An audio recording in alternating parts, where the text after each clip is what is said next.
Hello বন্ধুরা, তোমরা আওয়াজ পাচ্ছ কি আমি জানি না, বাট মহালয়াটা জাস্ট শেষ হলো।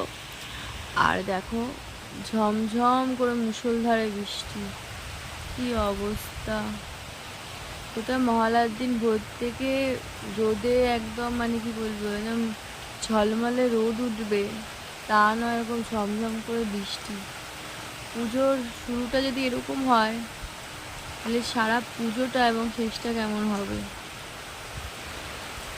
যাই হোক, তোমরা কে কে মহালয়া শুনলে আমাকে অবশ্যই কমেন্ট করে জানিও। তো এখন বাজে হচ্ছে 5:40। 5:30 থেকে, 5:30 ঠিক নয়, আরেকটু আগে থেকে একটু বৃষ্টিটা স্টার্ট হচ্ছে। ওই 5টা কত হবে, 25ও হবে না, 5টা ওই হবে আর কি। যাই হোক, তোমরা বুঝে নাও, 26-27 হবে, তখন থেকে বৃষ্টিটা যা স্টার্ট হয়েছে। আর কেমন হচ্ছে যেন, মানে কেউ, মানে একবার জোরে আসছে, একবার আসতে হচ্ছে, একবার জোরে আসছে, একবার আসতে হচ্ছে, মানে যেন কেউ জল ঢেলে দিচ্ছে এরকম লাগে। তো যাই হোক, এই দেখো তোমাদেরকে দেখাই, দেখতে পাচ্ছ জলের মধ্যে বৃষ্টি পড়ছে।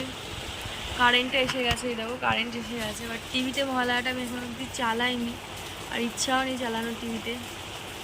টিভির মহালয়াটা না আর ভালো লাগে না, সত্যি কথা বলতে। আজকে ফোনের মহালয়া শুধু চালিয়েছিলাম, অনেকের কমেন্ট দেখছিলাম যে অনেকে লিখছে যে টিভির মহালয়া আর ভালো লাগে না। সত্যি কথা, যখন ছোটো ছিলাম টিভির মহালয়াটা খুব ভালো লাগতো, খুব ভালোবাসতাম দেখতে। এখন আর ভালো লাগে না। তোমরা আওয়াজ পাচ্ছ ওই মাঝে মাঝে যা বৃষ্টি আসছে, ভাবছি আর শোবো না। ভেবেছিলাম মহালয়া শোনা হয়ে গেলে শোবো, বাট আর শোবো না, ঘরের কাজ করে নিই, বাসি কাজ সেরে নিই, এটাই বেটার হবে। কারণ এখন 5:40 হয়েই গেছে। এমনি ঘরের কাজ সারতে 6টার সময় এমনি উঠতে হয়। তো ভাবছি কাজগুলো করে নিই, আর শুয়ে লাভ নেই। বৃষ্টিটা আবার থামলো, আবার মনে হবে কেউ এক বালতি জল দেবে। আর যে জলটা তোমরা আজ পাচ্ছ, তো হচ্ছে এই যে আমাদের ছাদের জলটা, দেখতে পাচ্ছ তোমরা? ঠিক আছে, এখানে ছাদের জলটা পড়ছে আমাদের। তো চলো, কারেন্টটা দিয়েছে, এটাই একটা যে কারেন্টটা দিয়ে দিয়েছে, কারণ রাজীব ঘুমাচ্ছে। এমনি একটু মানে মহালয়া শুনছিল, এখন জাগা জাগা হয়েছিল। এবার মহালয়াটা শোনার পর তো ঘুমাবে, কাজ আছে, ওর তো আর ছুটি নেই। তো সেই কারণে যে তোমাদের সাথে এখনই বেশি বকবক করবো না, সারাটা দিন মহালয়ার দিন সারাদিন কী করি না করি তোমাদের সাথে শেয়ার করবো। আর হ্যাঁ, প্রত্যেক বছর মহালয়ার দিন দিদির বাড়ি থেকে আমরা ও বাড়ি যাই, তোমরা দেখতে পাও। কিন্তু এবছর আর যাওয়ার ব্যাপার নেই, কারণ আমরা কালকেই দিদির বাড়ি থেকে মায়ের বাড়ি সবাই চলে গেছে, মানে বাপের বাড়ি। তো আমি এখান থেকে ডাইরেক্ট বাপের বাড়ি যাবো, ঠিক আছে? তো চলো দেখতে থাকো ব্লগটা, আশা করছি তোমাদের ভালো লাগবে।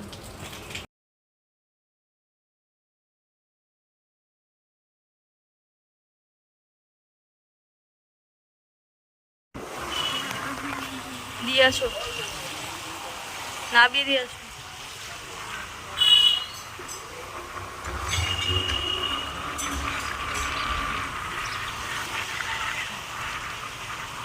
এই লোক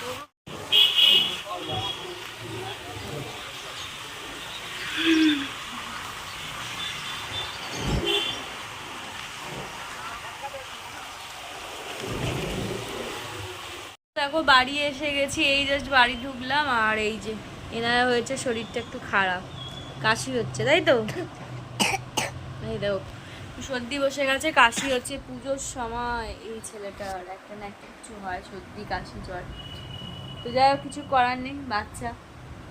আর সব থেকে বড় কথা কি বলতো, বাচ্চাদের হলেই সব থেকে বেশি টেনশন। আমরা তো বড়রা একটা দুটো ওষুধ খেয়ে তাও রয়ে যাবো পুজোয়, কিন্তু এই যে বাচ্চাটা যদি শরীর খারাপে ভোগে, বাড়ির লোকের ভালো লাগে না, বাচ্চাটার ভালো লাগে, তাই না? তো ডক্টর দেখিয়ে নেওয়াই হবে। ঠিক আছে, চলো বন্ধুরা, এই বাড়িতে এসে মায়ের হাতে হাতে যতটুকু করার করে দিয়েছি, করে দিয়ে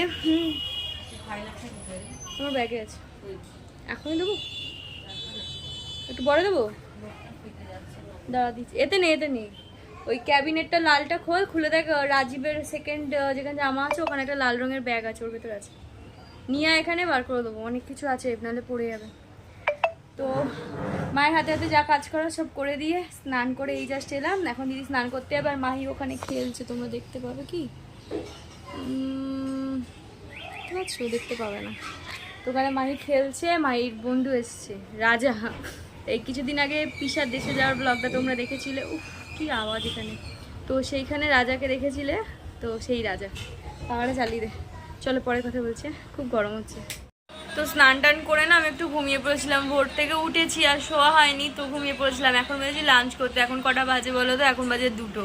তো 2টোর সময় লাঞ্চ করে নেবো, আর লাঞ্চ করে মনে হয় একটু বেরোবো, যদি বেরোই তোমাদের সাথে শেয়ার করবো কি লাঞ্চে আছে। ভাত আছে, আলু দিয়ে মাছ আছে, ঠিক আছে, এখানে শাক ভাজা আছে যেটা আমি নিইনি, এখানে মাছ ভাজা আছে মায়ের, আর এখানে আছে শুক্তো, ঠিক আছে, দাঁড়াও শুক্তোটা ভালো করে দেখাই। শুক্তো আছে, বোঝা যাচ্ছে, আর এখানে আছে ডাল, ঠিক আছে। তো চলো খাওয়া দাওয়া করে নিই, পরে কথা বলছি। যে বেরোবো, দুপুরবেলা বেরোবো, বাট খেয়ে দিয়ে উঠে আর বেরোনি। মা বলে একটু রেস্ট নেবো, এখন বাজে 4:15, এখন বেরোলাম। আর এই দেখো তোমাদের আমাদের প্যান্ডেলটা দেখো, ও লাল আর সাদা নয়, সরি আমি কালারটা ভুল দেখেছি। তোদের কি বলেছি কালারটা মেরুন আর সাদা, আর এরকম লাইট দিয়েছে পুরো গলিটা। তো চলো যাই, তারপর দেখি কি করি, কি কিনি। এই লাস্ট মুভমেন্ট কেনাকাটা, আর কিছুই নয়। চলো। তো তোমাদেরকে তো বললাম ময়দান গেছিলাম, তো ময়দান থেকে জাস্ট এলাম। তো এসে মানে জাস্ট নয়, অনেকক্ষণই এসেছি, প্রায় 1 ঘন্টা হয়ে গেছে। তো এসে চাটা খেয়েছি, মা রান্না বান্না করছে, আর আমরা যাচ্ছি একে নিয়ে ডাক্তারখানা, তাই তো। ওর ঠান্ডা লেগেছে, তো সকালবেলা বুবাইদা নাম লিখিয়েছিল, তো এখন আমরা ওকে দেখাতে যাচ্ছি। তো দেখিয়ে নিয়ে আসি, আর আমি বাড়ি যাব, ওকে দেখিয়ে নিয়ে এসে তারপর বাড়ি যাবো। আর আর কি বলতে গেলাম, হ্যাঁ ময়দান থেকে এই টুকটাক ব্যাগ ট্যাগ, এই টুকটাক জিনিসই কেনা হয়েছে। তো পরে তোমাদের সাথে শেয়ার করবো, আজকে মনে হয় না হবে বলে শেয়ার করা। তো যাই হোক চলো, কি গরম যে তোমাদের সাথে কি বলবো। আর এই দেখো নতুন জামা পুজোর পরেছে, বাবুটা দূরে যা, পুরোটা দেখাই। এই দেখো নতুন হাফ প্যান্ট, নতুন জামা, আর এগুলো ইগনোর করো, গামছা টামছা মেলা, বুঝতেই পারছো। সকায়নি কিছু, রোদ ওঠেনি বলে, গরম প্রচুর, রোদ উঠুক আর নাই উঠুক। তো যাক চলো পরে কথা বলছি। হ্যালো বন্ধুরা, আমি অনেকক্ষণ বাড়ি চলে এসেছি, তোমাদের সাথে কথা হয়নি। এখন বাজে 10:40, 11টা বাজতে যায়। তো আমি বাড়ি এসেছি 10টার দিকে, খুব যে তাড়াতাড়ি এসেছি তা নয়। এসে আমার ডিনার হয়ে গেছে, ডিনার করে বাসন টাসন ধোয়া হয়ে গেছে, এবার বিছানা করবে। যে বিছানা আমার মোটামুটি পরিষ্কারই থাকে, আর একটুখানি জাস্ট ঝেড়ে নেবো, নিয়ে শোবো। তো তো চলো, ভিডিওটা যদি ভালো লাগে অবশ্যই লাইক করবে, কমেন্ট করবে, অনেক অনেক বন্ধুদের সাথে শেয়ার করবে। যারা এখনও পর্যন্ত আমার চ্যানেলটা সাবস্ক্রাইব করনি, প্লিজ সাবস্ক্রাইব করবে, সাবস্ক্রাইব করে পাশে রাখা বেল আইকনটাও অবশ্যই প্রেস করবে নতুন ভিডিও নোটিফিকেশান জন্য। ততক্ষণ সবাই সুস্থ থেকো, ভালো থেকো, টাটা।